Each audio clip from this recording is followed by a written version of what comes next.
Are you tired of feeling the winter blues? Well, in this video, we're going to talk about seasonal affective disorder and some treatments that you can use so that you can mitigate its symptoms right in your own home. Coming up.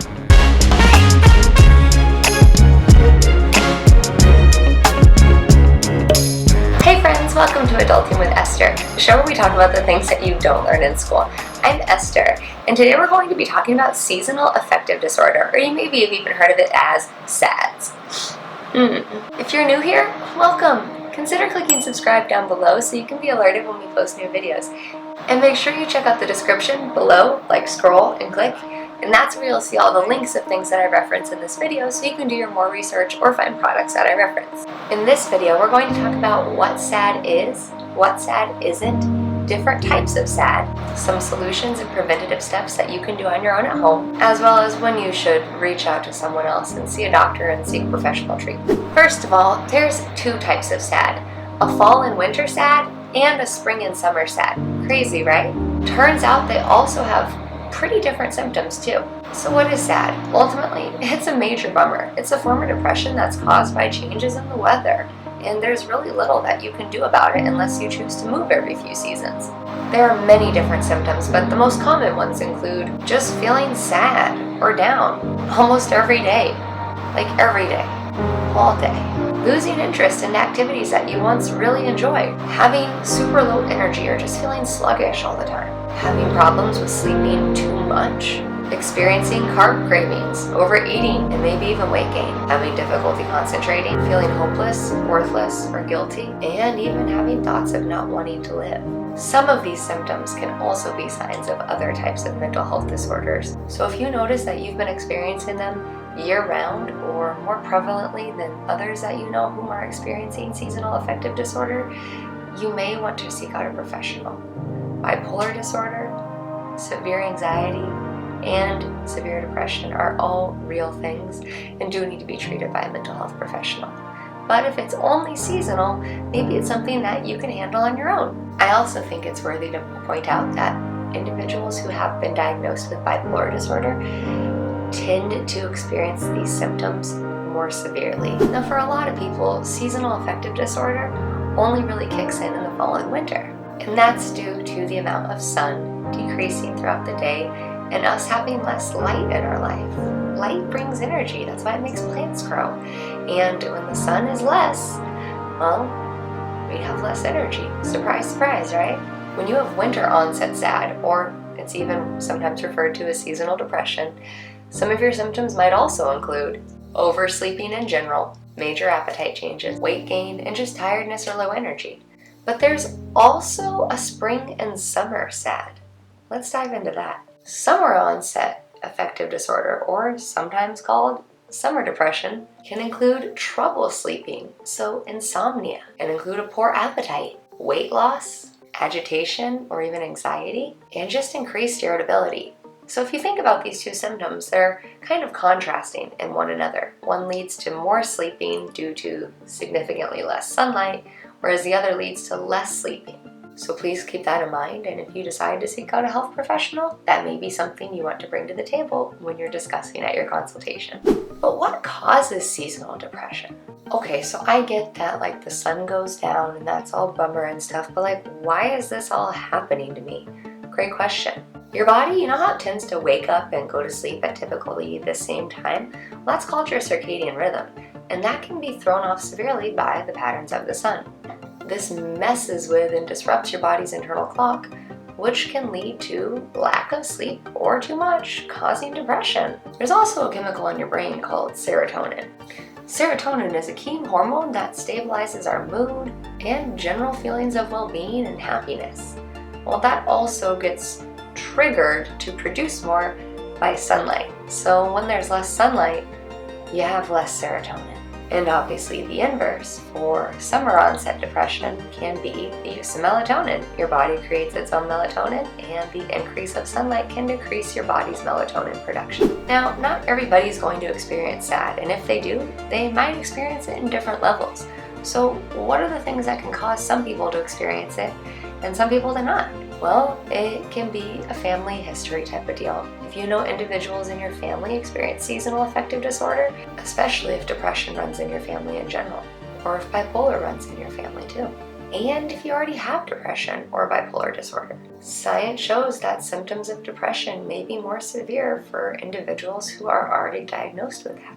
If you live super far from the equator, like way up high in Canada and Alaska, or way down low, I guess maybe at the bottom of Australia and Africa, then you're going to experience more severe weather changes, which lead to more severe sunlight loss or gain. And lastly, the sun provides your body with vitamin D, and vitamin D is also linked to the production of serotonin. It actually boosts it. So when you experience less sunlight, you get less vitamin D, and your brain gets less happy chemicals. No wonder we're all sad in the winter. So what can you do?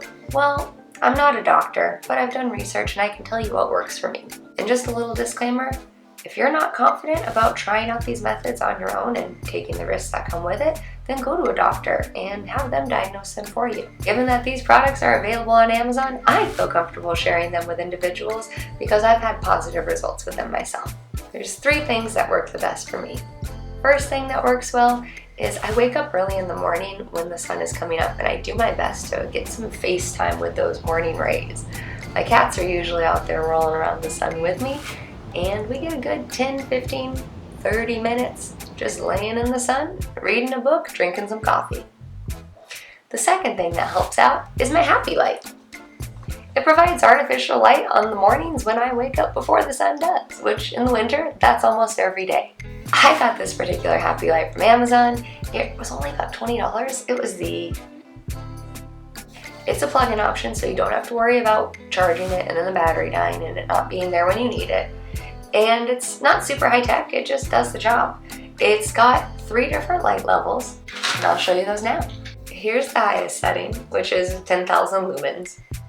And that's the recommended one by doctors. Whoo! And then there's 2 that are lower. Here's the halfway setting, a little bit less, and then the lowest setting. The recommended distance from your face in order for it to work effectively is about 24 inches.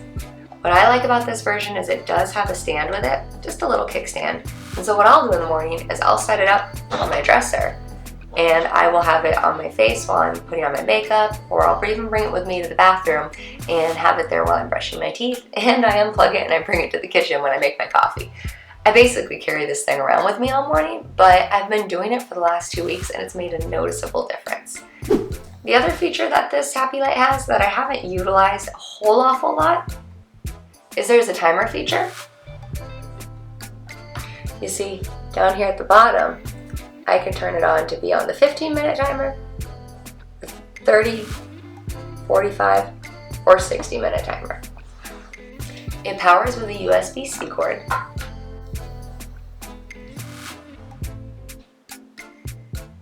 So in theory, you could just plug it into your laptop and get to work with your happy lamp shining on your face. And it comes with a little wall adapter. The last thing I do that's been really helpful with all this seasonal depression stuff has been taking more vitamin D. My doctor actually told me I was deficient in it, and vitamin D is really good for your skin, your happiness levels of serotonin, and your teeth and your nails and a lot of other parts of your body. Vitamin D naturally comes in milk and a few other forms, and if you're not a milk drinker and you don't go outside in the winter because it's cold, when are you getting vitamin D? In fact, science has shown that a lot of humans are not getting as much vitamin D as they need to due to a lot of us working from home and working indoors. It's just a fact of life, but we have to be ready to adapt. And you can find the link for this product down in the description below so you can try it out yourself. I've also got the link for these vitamins down in the description below. We tried the regular ones that were in the capsules, and you can do those, but I will tell you it's a lot more exciting and we remembered a lot better when they were gummy vitamins. These are the little guys I've been chewing on lately by Vitafusion. You do have to take 2 a day. They look like this. And there's 75 micrograms of vitamin D in 1 serving. We actually just put ours on subscribe and save, and now we're good to go. They're kind of like candy, so it's really good to have around when you want, some. Well, friends, I hope that if you're suffering from seasonal affective disorder like I am, that you decide to take some action on it. I've been putting up with this for years, and for the first time I feel like I actually have a chance at getting through the winter without getting too blue. If you got value out of this video, make sure you hit that like button, and make sure you subscribe so you can be alerted when we post new videos in the future. Make sure you take care of yourself, and I'll see you next time.